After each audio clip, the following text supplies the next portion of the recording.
गरुड़, जो कि भगवान विष्णु के वाहन और महान पक्षी राज है, उनके जीवन के बारे में बहुत कम लोगों को पता है। इसलिए आज हम गरुड़ के साहस की एक ऐसी कहानी लेके आए हैं जिसे जानकर आपको पता चलेगा कि आखिर क्यों भगवान विष्णु ने इन्हें अपने वाहन के रूप में स्वीकार किया। तो यह कहानी शुरू होती है ऋषि कश्यप से, जिनकी दो पत्नियां थीं, विनता और कद्रु। ऋषि कश्यप ने अपनी दोनों पत्नियों को वरदान दिया कि वो अपनी इच्छा अनुसार संतान उत्पन्न कर सकती हैं।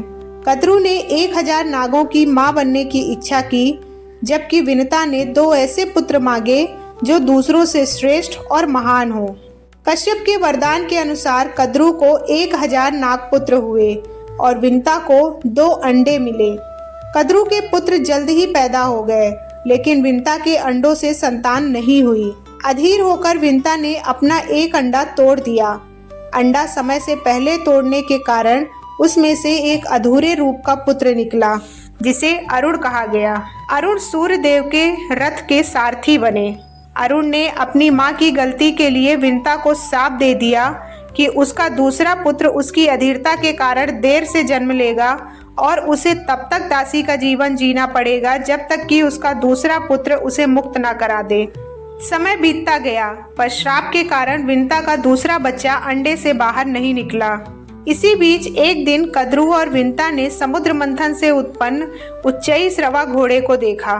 कद्रु ने कहा कि इस घोड़े की पूंछ काले रंग की है, जबकि विनता ने कहा कि उसकी पूंछ सफेद है। दोनों ने शर्त लगाई कि जो भी गलत साबित होगा वह दूसरी की दासी बन जाएगी।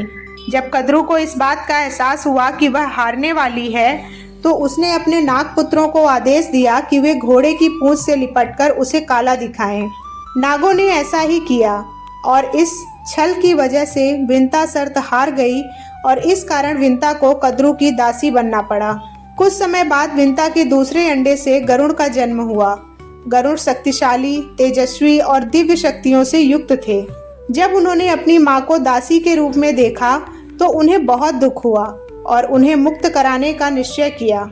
गरुड़ ने नागों से पूछा कि वे विनता को कैसे मुक्त करेंगे। नागों ने कहा कि यदि गरुड़ स्वर्ग से अमृत लाकर उन्हें देंगे तो वे विनता को आजाद कर देंगे।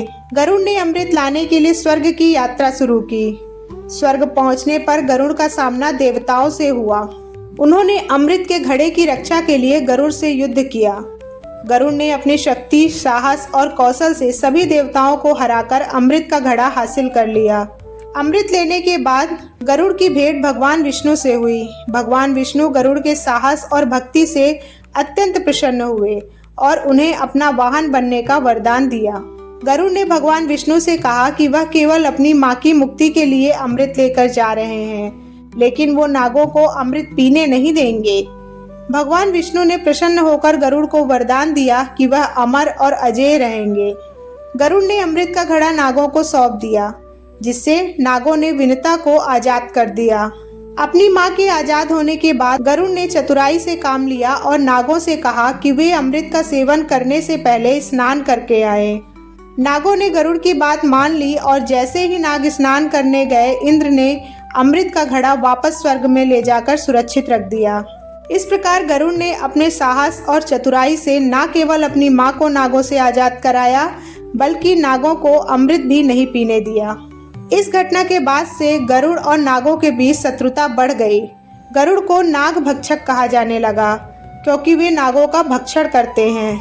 गरुड़ ने अपनी माता के प्रति अपना कर्तव्य निभाने के लिए हर संभव प्रयास किया। अमृत लाने की कठिन यात्रा गरुड़ के अद्वितीय साहस का प्रतीक है। गरुड़ ने नागों को अमृत नहीं पीने दिया, जिससे अधर्म की विजय नहीं हो सकी। गरुड़ की भक्ति के कारण उन्हें भगवान विष्णु का वाहन बनने का गौरव प्राप्त हुआ। इस प्रकार गरुड़ और उनकी माता विनता की यह कथा भारतीय पौराणिक कथाओं में एक प्रेरणादायक कहानी है। यह हमें सिखाती है कि माता पिता के प्रति सम्मान और उनके कल्याण के लिए समर्पण किसी भी अन्य कर्तव्य से बढ़कर है। गरुड़ की कहानी धर्म, साहस और कर्तव्य का अनुपम उदाहरण है। तो दोस्तों, आप में से शायद बहुत कम लोगों को इस कहानी के बारे में पता रहा होगा। आई होप कि आपको इस कहानी के बारे में जानकर अच्छा लगा होगा। हमारे पुराणों में लिखी हुई ऐसी ही और अनसुनी कहानियों के बारे में जानने के लिए हमारे चैनल को सब्सक्राइब करना ना भूलें। मिलते हैं नेक्स्ट इन्फॉर्मेटिव वीडियो के साथ। हर हर महादेव।